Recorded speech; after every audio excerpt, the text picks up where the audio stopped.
بسم اللہ الرحمن الرحیم۔ قسط نمبر 801، شبہات کا ازالہ۔ حضور کے وصال پر اماں عائشہ کا رونا ماتم نہیں تھا۔ فتنوں کی داستان، دعوتی کام اور اس کا اسلوب۔ الحمدللہ وحدہ والصلاة والسلام علی من لا نبی بعدہ، اما بعد۔ شبہات کا ازالہ۔ امامیہ یعنی اہل تشیع حضرات نے حضرت عائشہ صدیقہ رضی اللہ عنہا کے غم کو جو انہیں حضور صلی اللہ علیہ وسلم کے وصال مبارک پر پیش آیا تھا، ماتم قیاس کرتے ہوئے اسے جائز قرار دیا اور ہر وقت ماتم کرتے رہتے ہیں۔ فرقے امامیہ کا کیا یہ قیاس درست ہے؟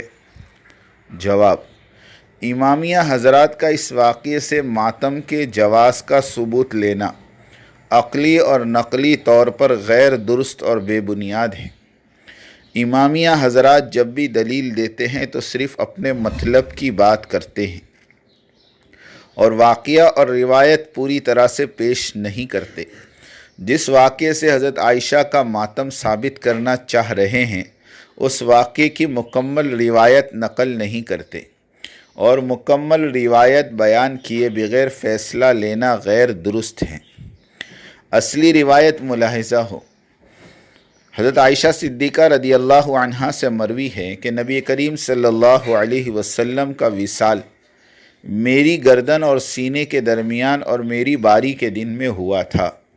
اس میں میں نے کسی پر کوئی ظلم نہیں کیا تھا، لیکن یہ میری بے وقوفی اور نوعمری تھی کہ میری گود میں نبی کریم صلی اللہ علیہ وسلم کا وصال ہوا اور میں نے ان کا سر اٹھا کر تکیے پر رکھ دیا اور خود عورتوں کے ساتھ مل کر رونے اور اپنے چہرے پر ہاتھ مارنے لگی۔ خلاصہ حدیث: عائشہ رضی اللہ عنہا فرما رہی ہیں کہ یہ میری بے وقوفی اور نوعمری تھی، تو اس میں ماتم کا جواز کیسے پیدا ہوا؟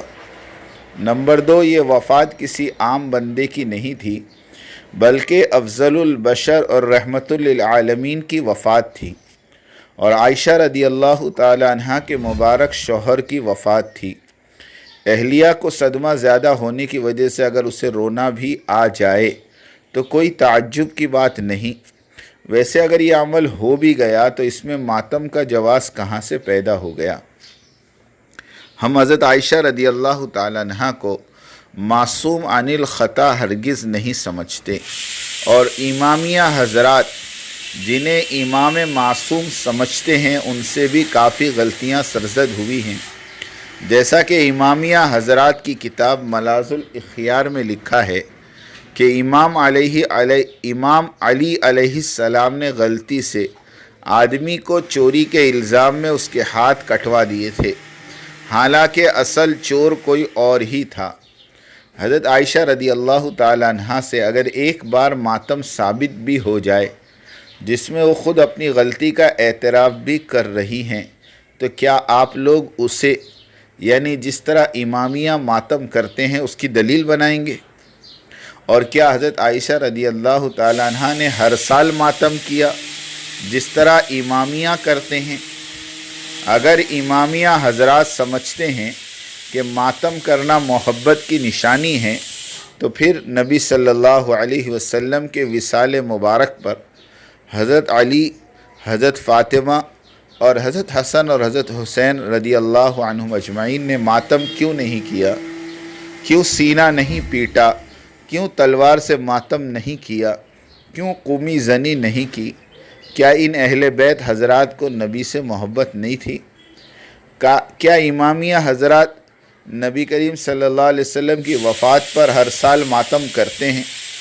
کیونکہ ماتم تو امامیہ حضرات کے نزدیک عبادت ہے، اور بعض امامیہ حضرات کے نزدیک تو اصل نماز ہی ماتم ہے۔ ہم امامیہ حضرات کو دعوت دیتے ہیں کہ اصل دین جو قرآن اور حدیث اور سیرت طیبہ میں پیش کیا گیا ہے اسے مانے اور اس پر عمل کرے، اللہ عز و جل سے ڈرے، اور جب بھی بات کرے تو مکمل کیا کرے۔ صرف اپنے مطلب کی بات کاٹ چھانٹ کر کے مسلمانوں کو گمراہ نہ کریں۔ اللہ تعالی ہم سب کو حق پر چلنے کی توفیق عطا فرمائیں اور ہمیں ان صبر کرنے والوں میں سے بنائیں جنہیں قرآن نے بشارت دی ہے۔ ترجمہ: ہم کسی نہ کسی طرح تمہاری آزمائش ضرور کریں گے، دشمن کے ڈر سے، بھوک پیاس سے، مال اور جان اور پھلوں کی کمی سے، اور ان صبر کرنے والوں کو خوشخبری دے دیجئے جنہیں جب بھی کوئی مصیبت آتی ہے تو کہہ دیا کرتے ہیں کہ ہم تو خود اللہ تعالیٰ کی ملکیت ہیں اور ہم اسی کی طرف لوٹنے والے ہیں۔ عبداللہ ابن سبا اور شیعہ۔ عبداللہ ابن سبا 7ویں صدی عیسوی کی اسلامی تاریخ کا ایک فتین ہے۔ عبداللہ ابن سبا پہلے یہودی تھا، بعد میں بظاہر مسلمان ہو گیا اور اس نے دوسرے منافقین کے ساتھ مل کر نیو مسلموں کو فریب دے کر اسلام کے مٹانے اور مسلمانوں میں خاندانی امتیاز اور نسلی عصبیت کو وجود بخشنے کی مذموم کوششیں شروع کی۔ تعلیم اسلامیہ اور مقاصد ایمانیہ کے خلاف خون کی رشتوں والی تحریک چلائی۔ چونکہ عبداللہ ابن سبا خود یہودی تھا اور یہودی نبیوں کی نسل تھے، ابن سبا نے اپنے پیروکاروں کو اس بات پر ابھارا کہ اصل مسلمان اور خلافت کے جانشین تو اہل بیت ہی ہیں، اس لیے کہ یہ نبی کے اصلی جانشین اور ان کا خون ہیں۔ یہیں سے شیعہ فرقے کی ابتدا ہو گئی اور یہ ذہنیت وجود میں آئی کہ جس طرح یہود نبیوں کی اولاد ہے، اسی طرح اہل بیت بھی نبی کی اولاد اور ان کا خون ہے۔ اسی فاسد عقیدے کی بنیاد پر صحابہ کرام جو نبی کے خونی رشتہ دار نہیں تھے، ان کے خلاف بولنا اور ان پر تبرہ کرنا شروع کر دیا گیا۔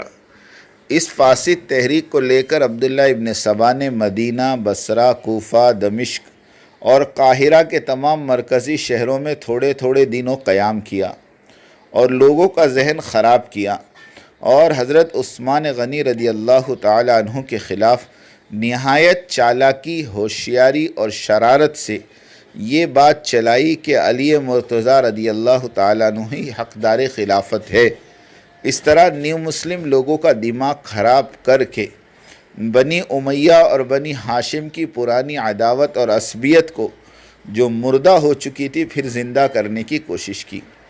عبداللہ ابن سبا نے سب سے پہلے مدینہ منورہ یعنی دارالخلافہ میں اپنے شرانگیز خیالات کی اشاعت کرنی چاہی، مگر چونکہ یہاں صحابہ کرام کی کثرت اور ان کا اثر غالب تھا، لہٰذا اس کو ناکامی ہوئی اور خود ہاشمیوں نے ہی اس کے خیالات کو سب سے زیادہ ملعون اور مردود قرار دیا۔ مدینے سے مایوس ہو کر وہ بصرہ پہنچا۔ وہاں عراقی اور ایرانی قبائل کے نیو مسلموں میں اس نے کامیابی حاصل کی اور اپنی ہم خیال ایک جماعت بنا کر کوفہ پہنچا۔ اس فوجی چھاؤنی میں بھی ہر قسم کے لوگ موجود تھے۔ یہاں بھی وہ اپنی حسب منشا ایک مفسد جماعت بنانے میں کامیاب ہوا۔ کوفہ سے دمشق پہنچا، وہاں بھی اس نے تھوڑی سی شرارت پھیلائی، لیکن امیر معاویہ رضی اللہ عنہ جو حاکم شام تھے، ان کے بروقت مطلع ہو جانے سے ابن سبا زیادہ دنوں تک شام میں قیام نہ کر سکا اور وہاں سے قاہرہ پہنچ کر اس نے سب سے زیادہ کامیابی حاصل کی، جس کا نتیجہ یہ ہوا کہ بصرہ اور قاہرہ کے فسادی عناصر نے مل کر مدینہ منورہ کی طرف کوچ کیا اور حضرت عثمان کی شہادت کا واقعہ ظہور پذیر ہوا۔ اس فتنے نے 30 ہجری سے 40 ہجری تک مسلمانوں کو خانہ جنگی میں مصروف رکھ کر اسلام کی تبلیغ اور اشاعت کے کام کو نقصان پہنچایا۔ فرقہ شورائیہ۔ فرقہ امامیہ کی طرح دشمنان اسلام نے فتنہ خبیثہ پاکستانی عالمی شورا کو وجود بخشا اور انہیں ہدف دیا تھا کہ 10-20 سالوں میں دنیا سے دعوت و تبلیغ اور مرکز نظام الدین اور امارت کا وجود ختم ہو جائے، اس لیے کہ دنیا میں عمومی طور پر دین کی جتنی فضا بن رہی ہے صرف دعوت و تبلیغ سے بن رہی ہے۔ اس کے لیے دشمنوں نے اپنے شورائی کارندوں کے سامنے مال اور دولت کا انبار لگا دیا۔ کون واقف نہیں ہے کہ مولانا ابراہیم دیولہ اور مولوی اسماعیل گودھرا سے کہ ان مساکین کو دلی سے سورت تک کا ٹرین کا کرایہ بھی مشکل سے نصیب ہوتا تھا، ایسے زہد والے لوگ ہوائی جہازوں میں 2 ہفتے میں دنیا کا چکر لگا لیتے ہیں، اور 1-2 بار نہیں بلکہ درجنوں بار چکر لگا چکے ہیں، اور یہی حال دنیا بھر کے سارے عالمی شورا والوں کا ہے۔ اس طرح سے کروڑوں روپے کا خرچ کر ڈالنا کیا اس مسکین ٹولے کے بس کی بات ہے؟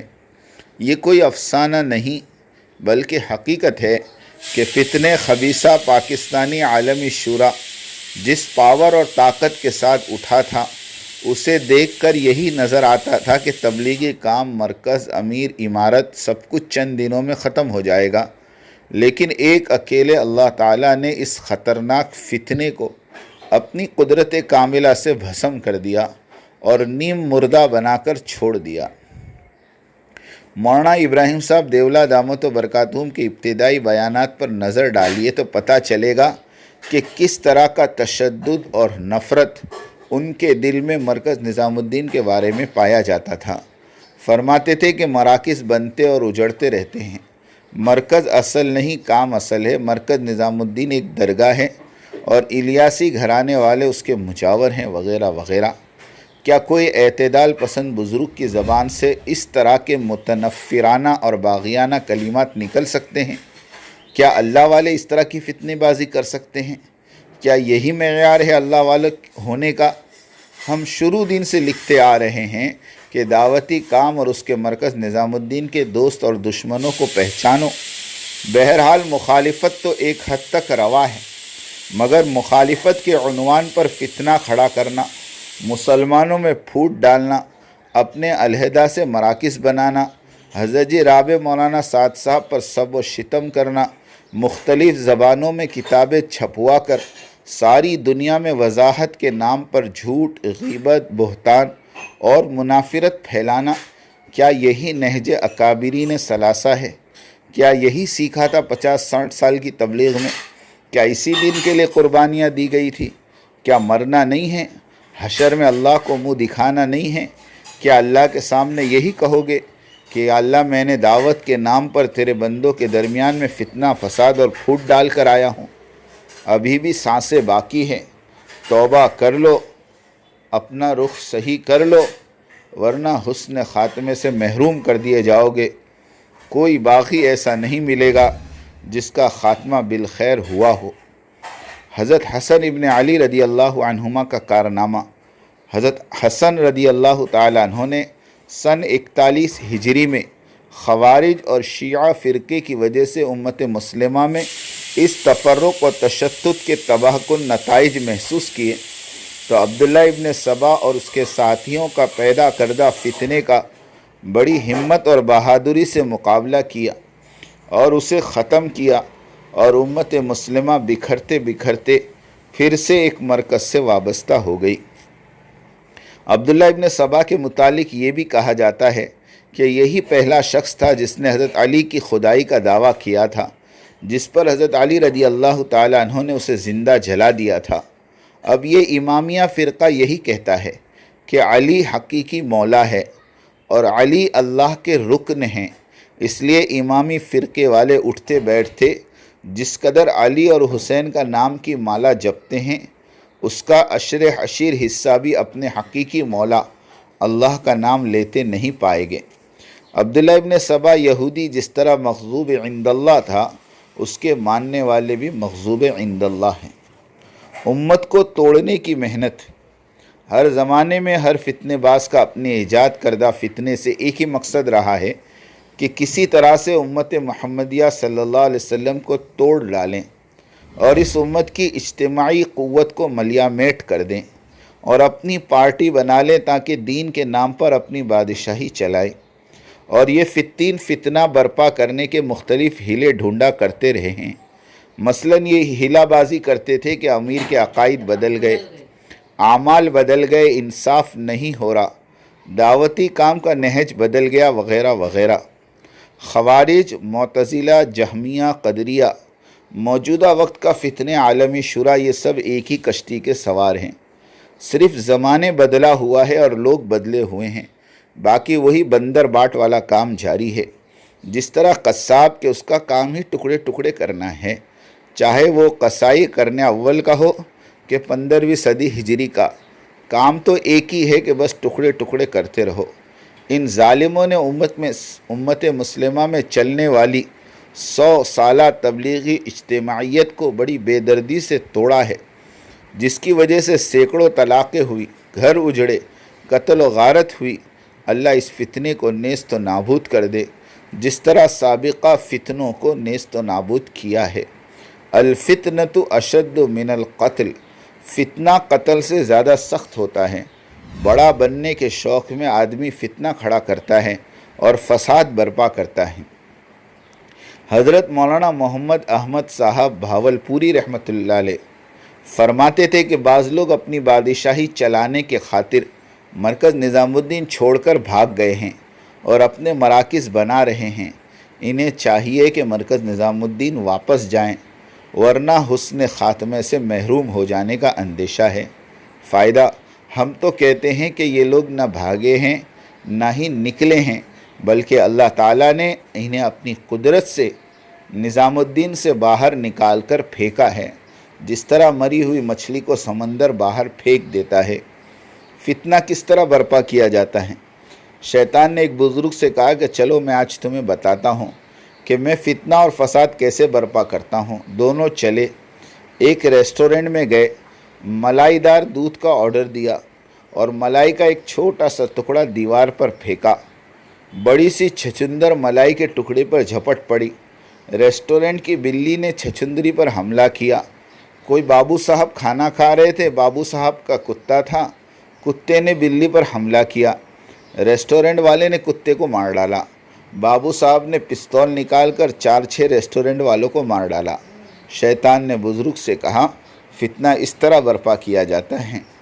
فتنے خبیثہ، شورا والوں نے بھی ایسے ہی کیا اور کہا کہ نظریات اور دعوت کا نہج بدل گیا۔ پھر کیا تھا؟ اہل دیوبند نے فتویٰ دیا، مسلمانوں میں 2 ٹکڑے ہو گئے، مردوں نے عورتوں کو طلاقیں دی، بھائی بھائی کا دشمن ہو گیا، مسجد اکھاڑا بن گئی، رائے ونڈ مرکز کا تہخانہ ڈیٹینشن سینٹر بن گیا۔ بنگلہ دیش کی شورائیوں نے فتوے کی آڑ میں 3 اطاعت والے تبلیغوں کو شہید کر دیا۔ اللہ تعالی ہمیں فتنوں سے توبہ کرنے والا بنائیں، حق کو قبول کرنے کی توفیق عطا فرمائیں اور ایمان کی حفاظت فرمائیں اور انسانیت کی عمومی ہدایت کے فیصلے فرمائیں۔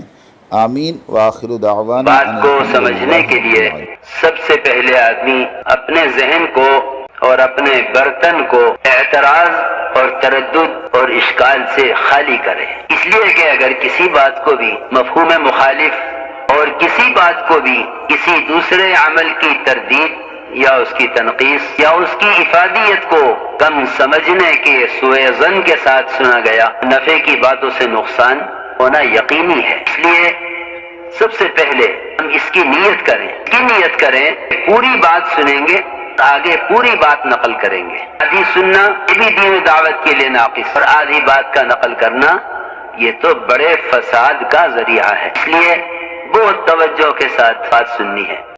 اور اگر آپ نے ابھی تک ہمارا چینل سبسکرائب نہیں کیا تو فوراً سبسکرائب کیجئے، ساتھ ہی بیل آئیکن پر کلک کریں تاکہ مزید آنے والی ویڈیو ہیں وہ آپ کو وقت پر ملتی رہیں۔